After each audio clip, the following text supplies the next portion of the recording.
Hello. Welcome.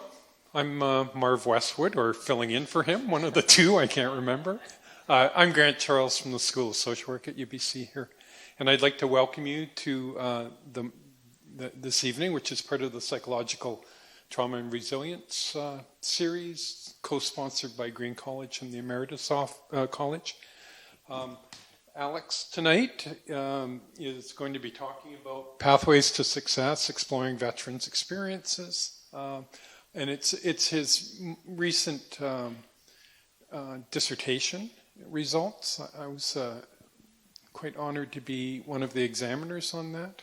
I was telling him beforehand, or I was telling him a moment ago that it's really nice when you know the person's going to sail through their defense to actually be an examiner on a dissertation like that.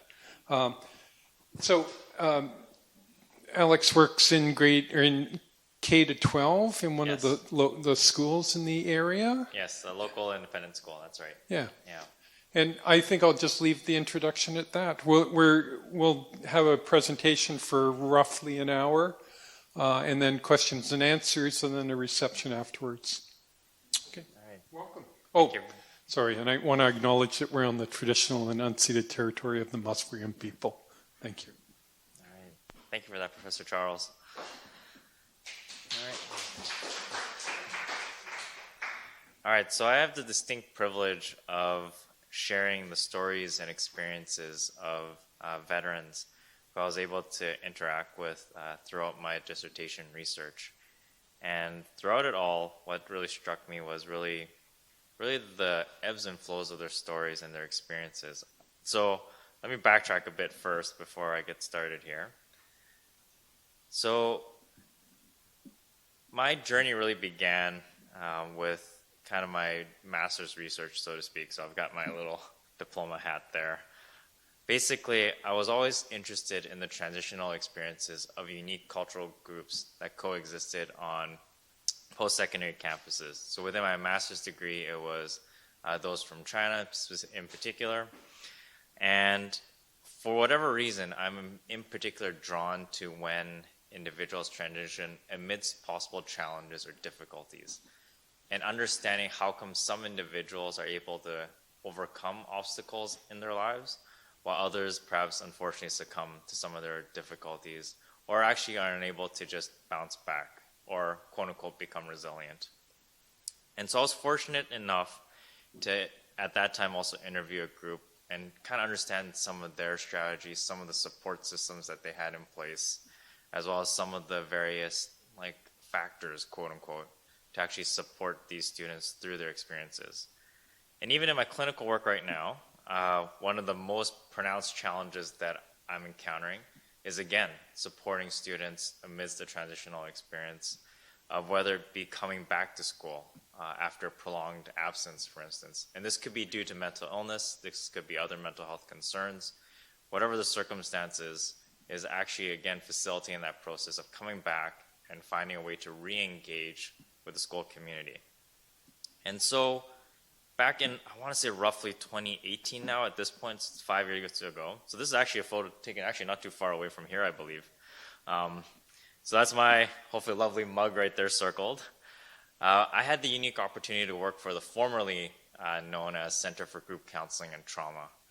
And it was here in particular that I actually started connecting, conversing, collaborating with veterans, some of whom were actually engaged in post-secondary studies or starting or contemplating and discerning whether or not to pursue their studies again.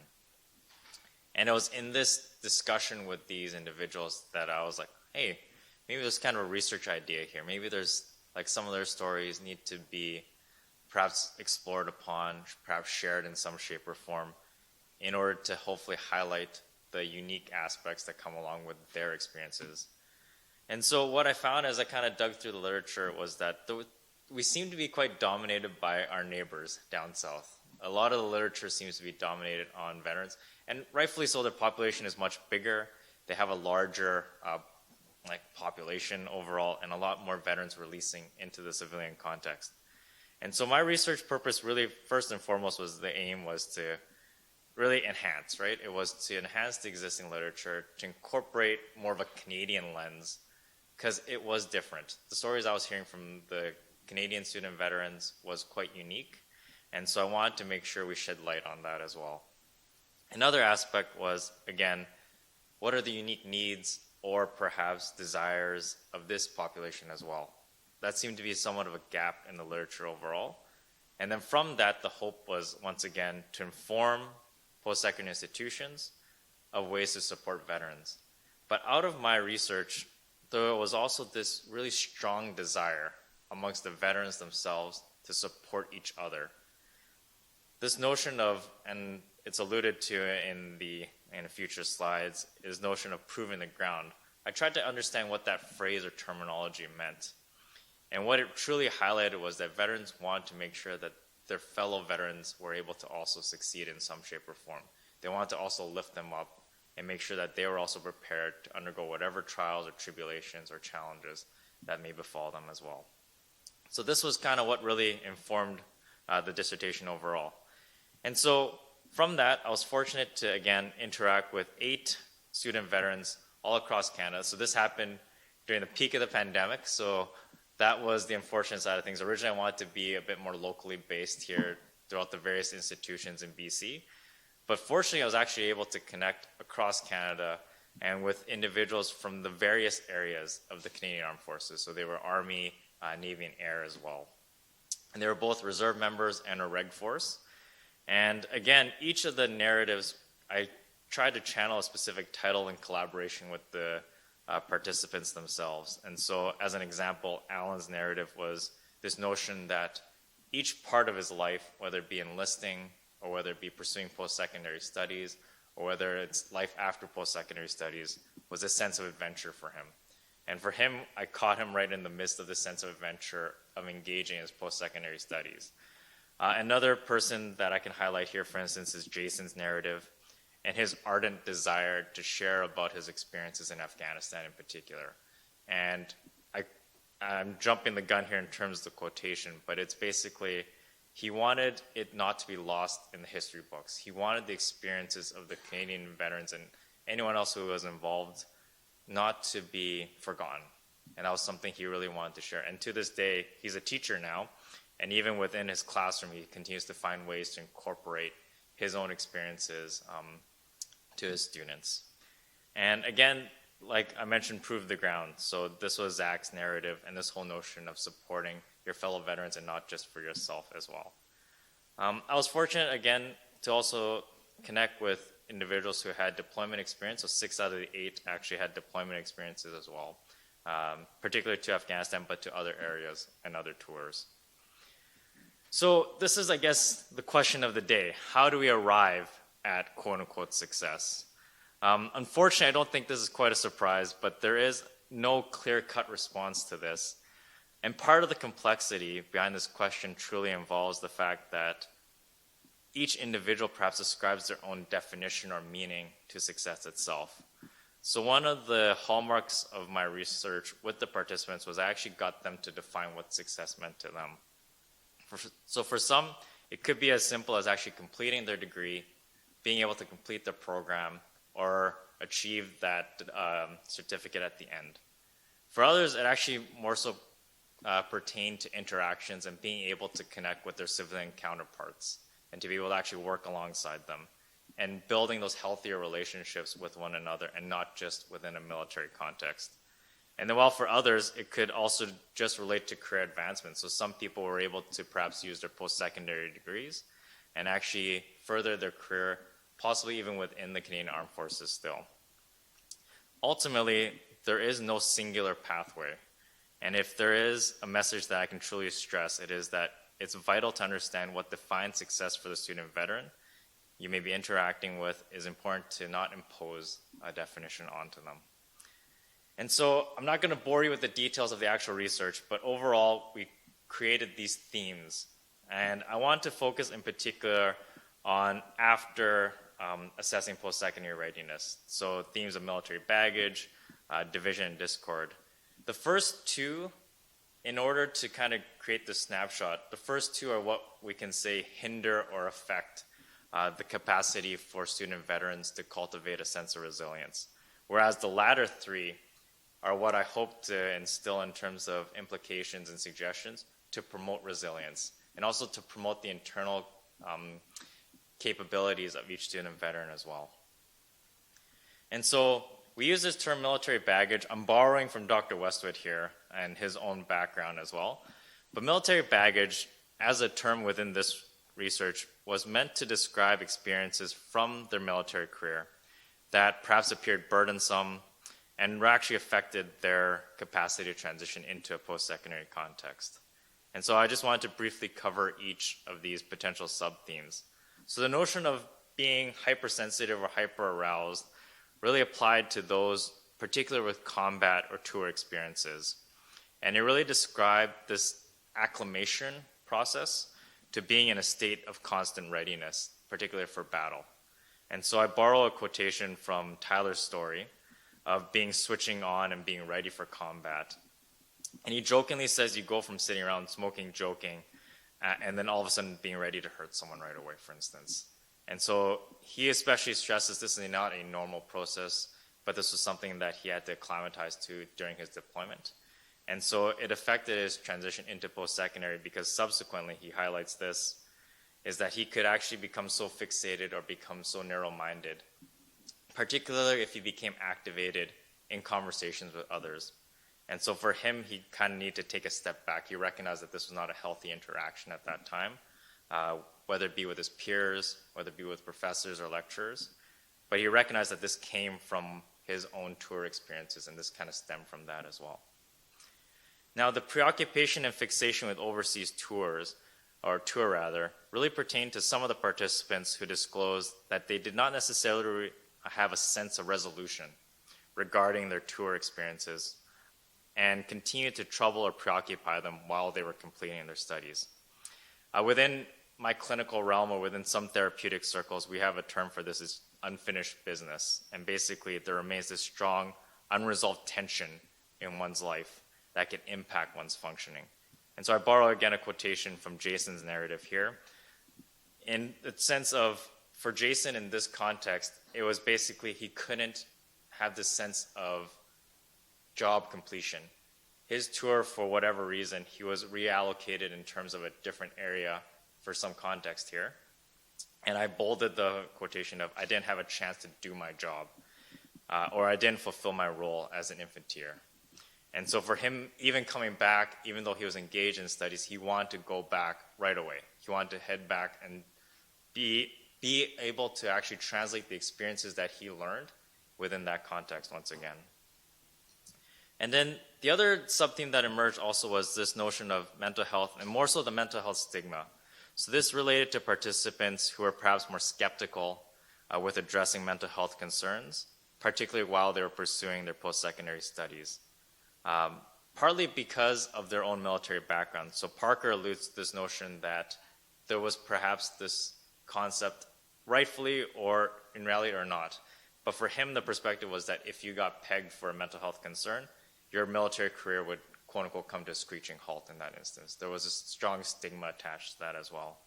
And then Tyler, I think he was joking, part joking in our conversation, but he was mentioning while boot camp, his drill sergeant was talking about the quote-unquote sensitivity training that he would be receiving and how it was not something that was actually as openly discussed about. And so he jokingly says, it goes real far, quote-unquote, in the infantry itself. And then another sub-theme that came about in this conversation as well was dealing with tragedy and loss in particular, and in particular the notion of a suicide of another fellow veteran while they're pursuing their post-secondary studies. So several participants reported on this particular experience and losing a fellow veteran and the impact of that. And Parker was actually in a cohort of fellow veterans while he was engaged in his studies, and he really recognized that it really messed the group up as well, which reported actually contributed to his own thoughts of suicide at the time. And again, that preoccupation affected his own studies. David discloses, while he was not directly affected, but when he hears about it from fellow peers or fellow veterans, it reminded him about the impact about pursuing a career in a profession of arms, rather, and the potential injuries that people can incur. And then Jason actually noted the whole idea of ruminating or dwelling and trying to get into perhaps the other headspace of a fellow student and veteran who died by suicide, and it can perhaps even lead to one's own path of tragedy as well. I mentioned this as well. What else is in their backpack? What else is in the baggage that they perhaps carry? And so over their military career, veterans may experience two possible other significant challenges of note. One of them did report that they actually incurred an operational stress injury, particularly upon their transition out of the military. And then the other one is military sexual assaults. So I just wanted to briefly touch on these two. These are actually well-known trauma sources that can affect student veterans. So operational stress injuries is basically a terminology meant to actually destigmatize various mental health concerns. And it can include a gamut of symptoms, including from depression, anxiety, post-traumatic stress disorder, as well as traumatic brain injuries. And the Canadian Legion actually outlines how there can be multiple sources that can contribute to the development of an operational stress injury or OSI.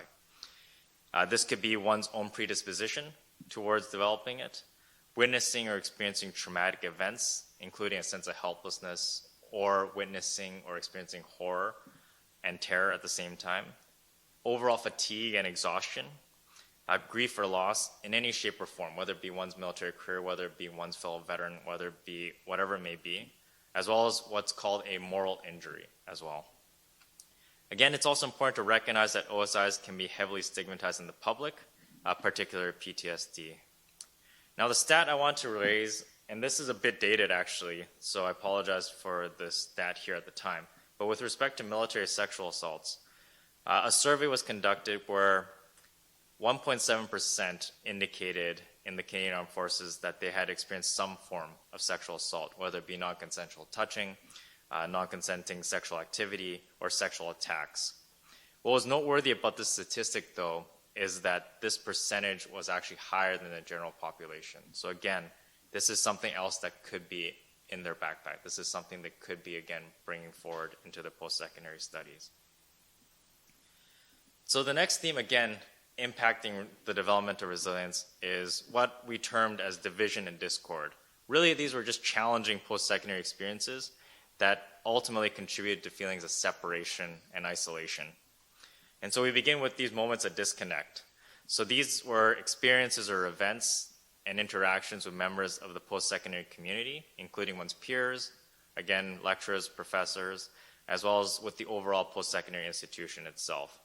And so a quotation to highlight here is just even that sense of maturity that some of these students bring when they're coming in. And having gone through some of their experiences, Tyler in this instance definitely felt there was a huge age gap, even if they were only a couple of years older. Another participant mentioned how when he returned back to one of his classes, there was a remark by one of his peers basically equating the Vietnam War to the Afghan War. And for him, he recognized that he was able to regulate his emotions, but he was obviously quite activated. He was obviously quite angered and upset by this remark. And he mentioned in our interview that had it been another student, they perhaps would have even just left post-secondary school in that instance, because such a remark didn't promote a sense of safety for their experiences overall. With respect to sources of frustration, these were identified experiences that perhaps generated irritation. Examples may have included what Parker alludes to, like leaving a group, a hanging. So group work for military veterans in particular is quite important because they often operate in teams. And so when someone is late, for instance, for a group project, like that for someone in the military is a huge offense or hurt in that sense. Another alluded to just the comportment. So we were engaged, and then Jason really notes an observation that in a 20-person seminar, someone's falling asleep, and then how he knows that this is just embarrassing for someone, like you would be at attention, right? So this was something he recognized amongst his peers. And then Zach really highlighted how, for him, it was a bit of a disgrace, actually, for his post-secondary institution to actually have buildings or whatever it may be in the post-secondary context, to have some military affiliation, but it seemed to be obscured or seemed to be hidden. And for him, that was not appropriate to not, in some shape or form, acknowledge it. And so for him, he was quite frustrated by that. Now, in terms of identified concerns, This perhaps could have been interpersonal difficulties brought on by one's military identity. So some participants noted that they perhaps needed to be discreet or needed to be sensitive in whether or not they disclosed that they were a part of the Canadian Armed Forces. And others noted that they actually had a lack of opportunity to express their veteran status actually on campus.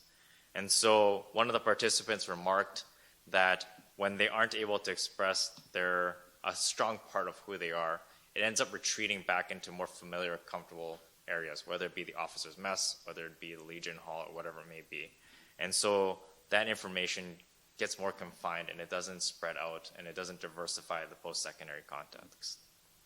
All right, so that's the unfortunate side of things. Fortunately, the participants also obviously highlighted aspects that could promote their resilience.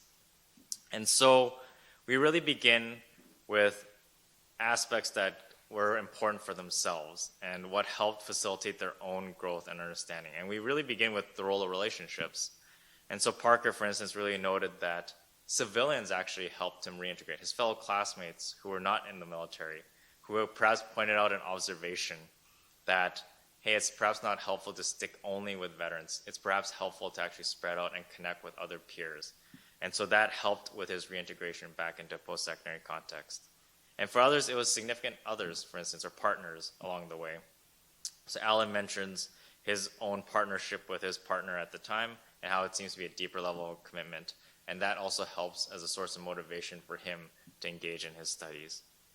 Others is just involved the growing awareness for the profound differences between the institutional context of the military and or post-secondary institutions. So such differences could include, for instance, David noting this observation that within classes, people just get dismissed, but people can leave whenever they want, or some side conversations may be happening. And so there was perhaps a bit more leniency towards these disruptive behaviors. And so being exposed to these different culturally accepted elements and practices is what actually facilitated David's own adaptation within a post-secondary campus. Parker, again, just the mixing ideology. So he acknowledged for himself that a lot of military folks may be more conservative leaning. And so for him, it was just interesting, again, mixing in with different ideologies and connecting with them as well and working alongside them. And then finally, Alan notes that when he pursued post-secondary studies, it was refreshing to have this quote-unquote freedom and this notion of creating his own formula to track. He highlighted that within the military, it seemed very cookie-cutter. His career trajectory was very kind of standard-based, whereas pursuing post-secondary studies for him, he was able to select the courses he wanted to take or whatever it may be. So there's a newfound sense of freedom for him overall. What was also amazing, especially from my clinical background, was the personal coping strategies that some of these participants mentioned. And they really spoke about utilizing ways to reintegrate and to basically grow their student identities. And so some talked about managing and containing their combat and tour experiences. So for Tyler, there was a recognition that when he returned back right away, if he were to pursue post-secondary studies immediately, it was not as stimulating, it was not as activating for him. So he needed to take a break. He recognized he perhaps needed to take just a couple of months just to re-acclimatize to life here in Canada again before re-engaging in his studies overall. Miles used what we call as self-talk, being able to talk oneself down, being able to calm oneself down. And so, for instance, he mentioned just hearing a car honking would alert him. Again, this speaks to the previous sub-theme of that hypersensitivity. And then so he's catching himself, needing to talk himself down and make sure that, to remind himself that he's in a safe country again. And then for other participants, what was really lovely to hear and connect about was this notion of being immersed in non-military activities as a way to reintegrate into civilian life. So others spoke about being volunteer yoga instructors. Others talked about, so Jason in this case, he was volunteering because he wanted to become a teacher at the time. So he recognized that he needed to work with students of younger age students. And so he mentions just this military veteran, if you can imagine, playing on a summer playground with grades 1 to 6 students as well. And for him, that was quite an experience that helped him reintegrate back into Canadian life again. What was also a standout was this notion of being able to articulate and share one's narrative. I'm not sure if this would be the metaphor or similarly, I would use a comparison, but Tyler really noted that he wanted to make sense of his experiences. He likened it to an amazing vacation. I'm not sure if I would use that same terminology, but that's the language that he used, so I'll stick with that for the time being. But he wanted to speak about it. I think that was the excitement that he wanted to share. And again, I alluded to this earlier at the beginning of my presentation here, but Jason really spoke about what helped him stay in school amidst any of the difficulties, was that he wanted to share his experiences. He wanted to find a way to not have his and others' experiences forgotten or to go unacknowledged. And so what was lovely to hear was it was because they pursued post-secondary studies that they were actually offered this opportunity. So during Tyler's practicum experience, for instance, he was actually asked to see if he could present to different schools. And through that endeavor, he was actually able to compartmentalize these experiences to different audiences. So basically what he alludes to is it was able to simplify the overall experience. And how do I tell a 7-year-old my experiences versus how I tell a student in high school, perhaps? And it helped him make sense and integrate it for himself and process it, and again, promote his sense of resilience overall.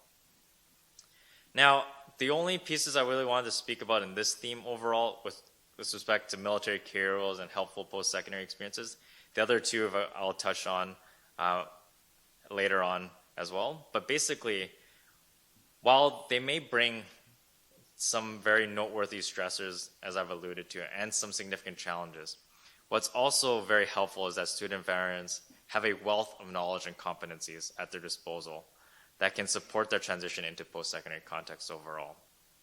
These really include helpful attitudes and perspectives and skills that they've been able to carry forward and apply within a post-secondary context.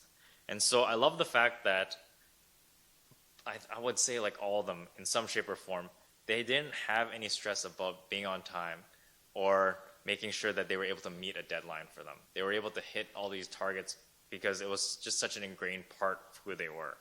Others mentioned that, again, they needed to stay on task. They had this sense of discipline that they were able to bring forward again with their work ethic overall. And then for a logistics person, Naomi alludes to how she was always planning for the worst case scenario and then making sure that she had a contingency plan, so plan A, B, and C, should whatever event befall her, to make sure that she got whatever work that she needed to get done. And some of the more helpful post-secondary experiences overall included Parker noting his own engagement with a mental health initiative that was specifically catered to veterans, but it was not actually through the military connection overall. And so that kind of separation was what promoted and encouraged his participation in a mental health endeavor. Naomi talked about how her institution simply had on the introductory website, it simply mentioned, we welcome Canadian Force members. And for her, that was enough of a signal, for instance, to note that, hey, perhaps this institution is welcoming of military folks overall. And then Zach was fortunate, actually, so obviously not every student will encounter this, but he actually had a professor with a military background themselves. And he notes how this professor really set up the course correctly, whether it be through their own personal testimony or sharing of their own experiences. But it really connected with the group, and he was fortunate to really engage with his class in that way. Other noted helpful experiences I want to make note of include the role and provision of resources, whether it be through Veterans Affairs Canada as well, a support of others, including military peers, accessing specialized on-campus resources, as well as ease and enjoyment with coursework overall. Now, the final theme that I wanted to touch on is this notion of generating hope and appreciation, and I wanted to specifically speak on gratitude. So a number of the participants really touched on the fact that they felt grateful, that when they reflected upon their own experiences within post-secondary studies, that they were grateful that they attended. And so for Parker in particular, he noted that had he not gone to his post-secondary institution, he would not have been able to advance his career forward. He would not have been able to pursue another area of actually the Canadian Armed Forces. And so there was a sense of indebtedness for his post-secondary studies. And Miles, actually, again, this notion of proving the ground or paying it forward he so enjoyed his experience that when he graduated from his program, he wanted to go back to the cohort again to support them, to make sure that they were able to prepare whatever it may have been in order to succeed in whatever shape or form that looked like. And finally, Naomi notes that within the military, perhaps she actually experienced a sense of powerlessness and helplessness, whereas that isn't the case within her post-secondary research now. For her, there seemed to actually be a sense of empowerment by engaging in her studies, that she was able to affect change, whether it be through her research, but also more importantly, in a real-world context. And so if I were to kind of map out this pathway towards resiliency amidst all these stressors, if you kind of look, you can substitute operational efficiency with resiliency. So the starting point, again, is kind of that first theme that I didn't really touch on, but those two themes of military baggage and division and discord, these two themes really affect a student veteran's capability of cultivating resilience overall.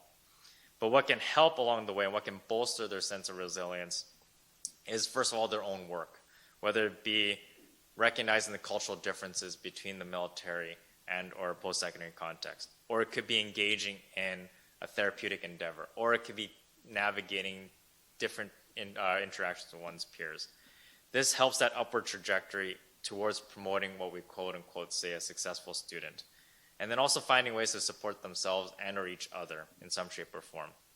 And again, I mentioned the notion of hope and appreciation, where gratitude comes into play as well. So as I come near the end of the discussion point, what we noted is that generally the identified themes and sub-themes really both connected and departed from the existing literature that was available. So again, I note some connections in green there, some departures in blue, as well as some divergences in the other color there. So what's important is that student veterans placed a significance on non-military activities actually promoting their well-being overall. So again, from these stories that we were able to hear, the immersion in non-military activities supported their transition amidst their studies. Whether it be, again, volunteering in any shape or form, or engaging in a hobby, or whatever that may have been. On the notion of successful, again, a departing quality within this research was that the participants actually formulated their own definitions and beliefs, rather than me as a researcher imposing what I believe to be a successful student. With respect to the suicide of a veteran, again, there is perhaps existing literature on the impact of suicide on post-secondary students in general, but there isn't that specific notion of the impact on student veterans right now. And so that's something that we need to do perhaps a better job in illuminating some of the challenges that can come about from that as well. And then finally, the notion of gratitude here. Gratitude and appreciation was identified within the literature as actually being able to promote resilience. And so if we can perhaps cultivate a sense of gratitude or encourage gratitude amongst our student veteran community, it may also foster aspects of resilience along the way. So these were some of the implications for Canadian post-secondary institutions overall. What was quite clear when I engaged in this research was that there is significant variability across Canada in terms of the practices that are issued within post-secondary campuses. So one of the most important aspects is, and I borrow Miles' quotation here, is that there has to be some way for them to acknowledge their veteran identity in some shape or form. And they need to know that it's actually safe for them to still identify as a veteran or soldier on campus. And so for some people, they request that privacy, but again, it's just the importance of knowing that they can if they wish to do so. And again, the notion of sharing and connecting student veterans with their civilian counterparts, and again, building those connections and relationships overall. And the notion of simply being welcoming in some aspect, whether it be on a website page or whatever it may be, that veterans know that they're accepted in some shape or form within the community. And then hopefully in some shape or form, there can be a devised framework as well that basically highlights pillars towards supporting veterans on campus. Now, the veterans themselves actually had their own suggestions for post-secondary schools as well. And so Zach, for instance, mentions that there was a recognition for him coming back to school after a prolonged period of time was challenging. And so for him, it was perhaps important to have this quote-unquote introductory course or transitioning course into post-secondary studies, what that looks like, what may be. Basically, he alluded to, we basically need a boot camp for student veterans when they come back into post-secondary school as well. Naomi noted this whole notion of orienting student veterans to just all the resources, whether it be accessibility resources, mental health resources, tutoring services, whatever they may be, just knowing where to go for just kind of that connection point. Alan alludes to the whole notion of catering towards different audiences, if that's one thing for post-secondary schools. And again, this whole, really, Alan is just challenging. If your idea is to be inclusive, then perhaps not have just activities catered towards younger aged individuals overall. And then Tyler notes that, again, if there's some way to tap into their veteran identity, how they identify may get further in terms of the outreach. It's, again, in terms of clinical implications, this is where, like, I obviously have some bias because of my counseling background, but it's really important to recognize that these implications derive from the participants' experiences. And while my intention is to actually support clinicians overall, this is actually hopefully more intended for those who work within post-secondary counseling centers. I actually don't think that these implications will actually be all that surprising for clinicians, but it's more so worth reiterating and emphasizing once again, because they can further improve the therapeutic work. So the ones I want to highlight are, first of all, bringing acknowledgement and awareness that can surround the potential issues and losses that can stem from transitioning out of the military. So student veterans, what's important to remind ourselves is that they're relinquishing a large part of who they are as they pursue their post-secondary studies. Regarding the trauma-informed lens piece, again, I alluded to this, we don't know what they're carrying in their backpacks at times. And so military personnel can be exposed to highly stressful and adverse experiences, so it is helpful to attain a sense of what these experiences may be in a caring and compassionate way in order to form one's therapeutic work. Again, this lens really necessitates a strong therapeutic relationship or bond, client safety, as well as ensuring choice and autonomy in what a student veteran wishes to ultimately disclose. And stemming from this lens, we can look to the impact of storytelling. As I mentioned, two of the participants really enjoyed the act of telling their stories and found that quite therapeutic in nature. And my hope is that by the construction of these 8 additional narratives, that was also facilitative of that process as well. More generally, it does seem group practice, I know Dr. West would love to hear this in particular, is that group practice appears more conducive for student veterans overall, particularly given their inclination towards group and teamwork and the importance of building rapport and relationships with one another.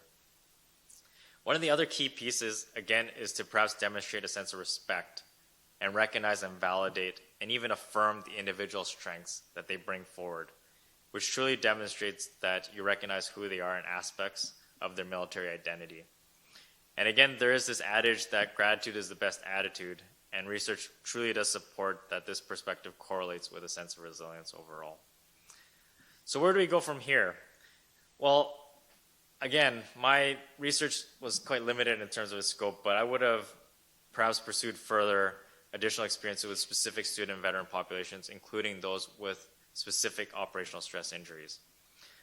It's also important to recognize that not all student veterans were able to actually complete their post-secondary studies or to fully accomplish that quote-unquote goal. So again, getting in touch with their experiences and understanding their stories as well. Also the impact of perhaps studying in a group context, as well as application of cross-cultural models. And again, this notion of how storytelling can actually be impactful as a therapeutic endeavor. And again, the effects of transition on significant others, including spouses and our family members. We just recognize that veterans are not alone in all that they go through, and they have a huge support cast that comes along with them. So what I really do hope this research offers is this continued and growing awareness and understanding for the experiences and needs of really a unique cultural group that coexist on post-secondary campuses, really Canadian student veterans. Again, it's a sharing of their perspectives so that they can not only inform other student veterans, but help them during their own transition efforts as well. And again, this research allowed for individuals to confront significant life events through the art of storytelling. And what happened was that it allowed their stories to affect and impact myself, themselves, and hopefully an audience as well. And I echo the closing remarks from my actual dissertation made by one of the participants that I, along with so many other post-secondary students, were actually able to pursue our studies because certain individuals actually chose to decide to dedicate themselves and truly commit themselves to protect and ensure a peace, sense of peace within our country. So my hope overall is that this work is a demonstration of mine and others' indebtedness and gratitude to our military serving members. So thank you very much.